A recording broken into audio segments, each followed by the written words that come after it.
Hi, this is Christina Shala, and welcome to another episode of Empowering the Educator Within. Today we're going to take a look at how the correct framework can help any school implement the flipped classroom model. If you haven't already done so, I would highly recommend that you check out the following videos: Educational Frameworks and Individualized Planners, as they will help you get a better understanding of the concepts being covered in today's episode.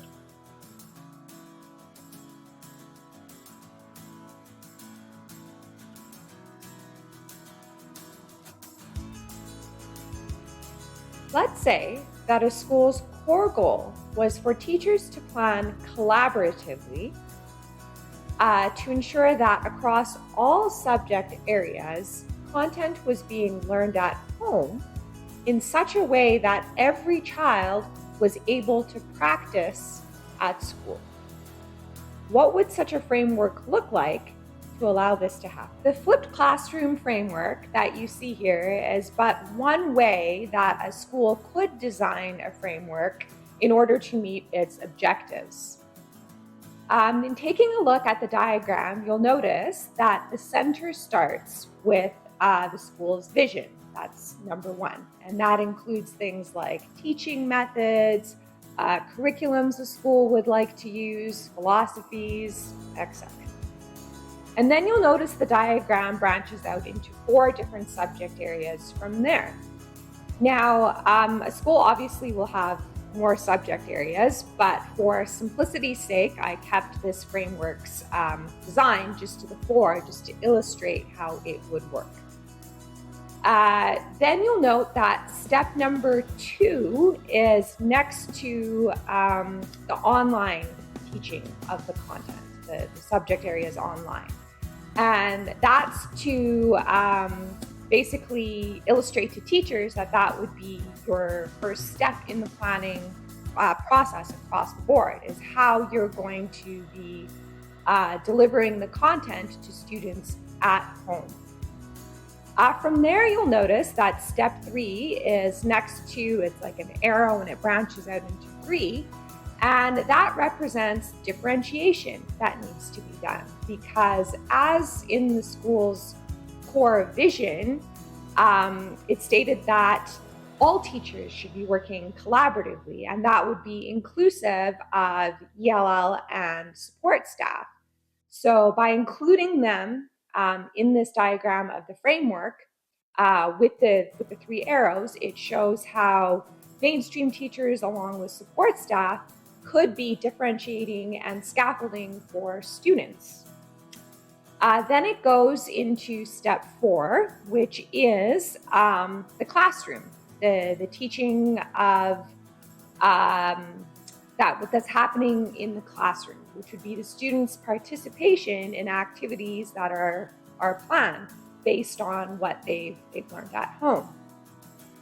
And then step number 5, you'll notice that there's arrows around the whole diagram, and there's also arrows in between the subject areas.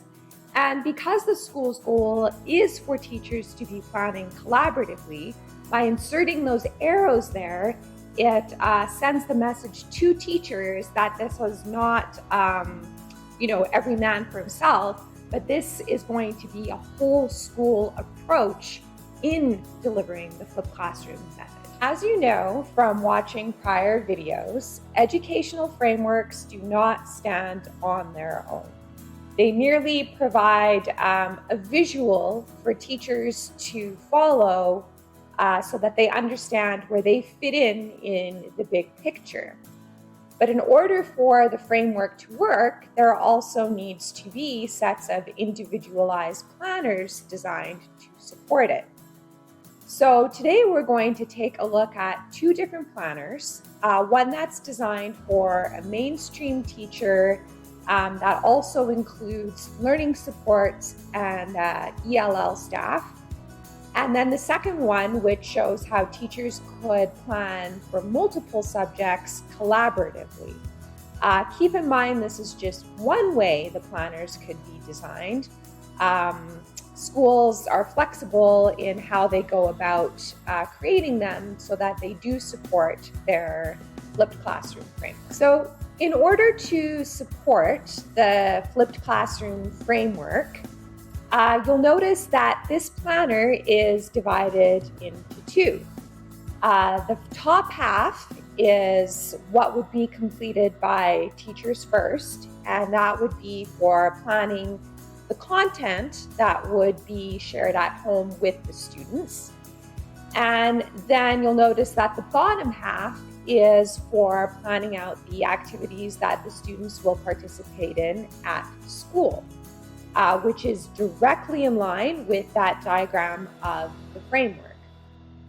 And then because the school's core goal is for teachers to be planning collaboratively, this particular planner is divided into three so that three different teachers could be working on the planner together.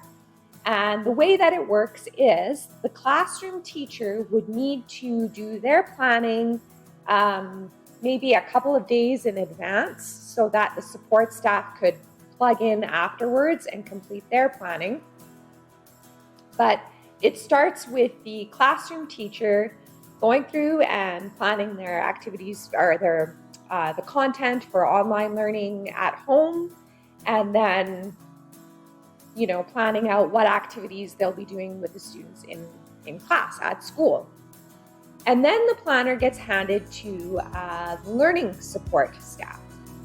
And what they do is they take a look at what the classroom teacher's done, and then they need to figure out how are they going to make sure that the content that's being shared at home is also presented in such a way that their students can access and understand and learn at their own pace and their level.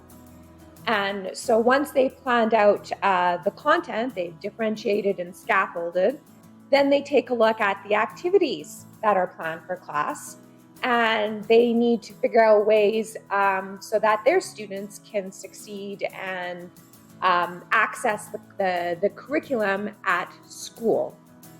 Once they finish their planning, then it can be passed on to the language support or the ELL teachers, and they can take a look at, okay, well, here's what's being, shared at home content-wise. How can we differentiate and scaffold for our students to make sure that no matter what their language ability is, that they're able to also access that information?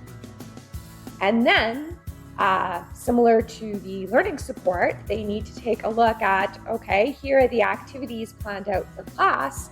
How can we differentiate and scaffold for our students so that they are also able to participate in what's happening in the classroom? And in designing the planner this way, it helps the school achieve their goal of teachers planning collaboratively. And also it ensures that all students are able to participate in the activities that are taking place in the classroom. To help the school realize their goal of making sure that teachers are planning collaboratively and that they're sharing ideas, which was step 5 of the framework, where the arrows sort of linked all the subject areas around the outside and then also in the center. To help the school do this, all that's really required is to duplicate the planner. So you'll notice that in this snippet that I've shown here, the top row there is in a purple color, and then the second arrow shows a stripe with the green arrow. And if you can imagine, the different colors separate the different subject areas, and each subject area would follow the same steps in their planning, where it starts with the classroom teacher, learning support, language support.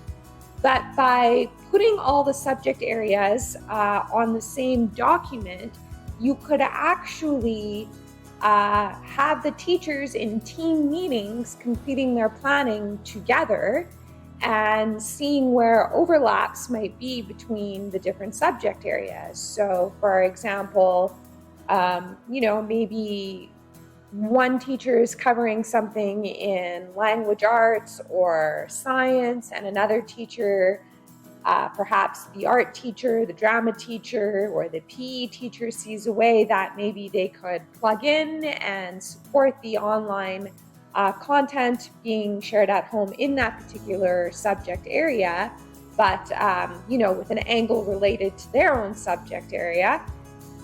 In that way, connections would be made, and school as a whole would be moving in kind of more of a transdisciplinary direction.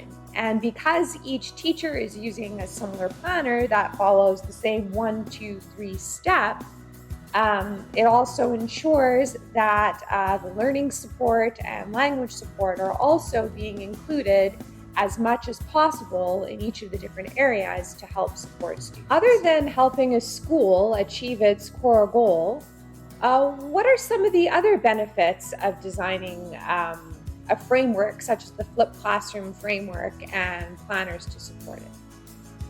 Well, first off, you end up with a united staff because the framework shows them clearly how it is that they need to move forward together as a team. You also end up with an empowered staff because the planners that are designed support the framework and clearly outline the steps that the teachers need to take in order for the school to achieve its vision. And lastly, you end up with improved learning for the students because a consistent approach is taken across all subject areas at a school. And not only that, but because the language and learning support staff are included in all of the planning meetings, and they're able to actually differentiate and scaffold for their students, all students, regardless of their language abilities or learning abilities, are able to access the curriculum and succeed. The framework and the planners that I've shown in today's video are very generalized. They don't really take into account the school's supporting goals. It was more to illustrate how the core goal of implementing the flipped classroom method could be done. For further information on different framework designs and planner designs, you can visit www.shalabooks.com. There you'll find the education blog where there are several articles written showing different examples of frameworks and planners. You can also purchase my book via the website, Empowering the Educator Within, which again shows various designs and different things that you can do in order to implement some of your supporting goals that you may have at your school. And lastly, if you feel like you may need some additional support, you can always feel free to contact me via the site as well. Thanks for tuning in today. Join us next time for another episode of Empowering the Educator Within.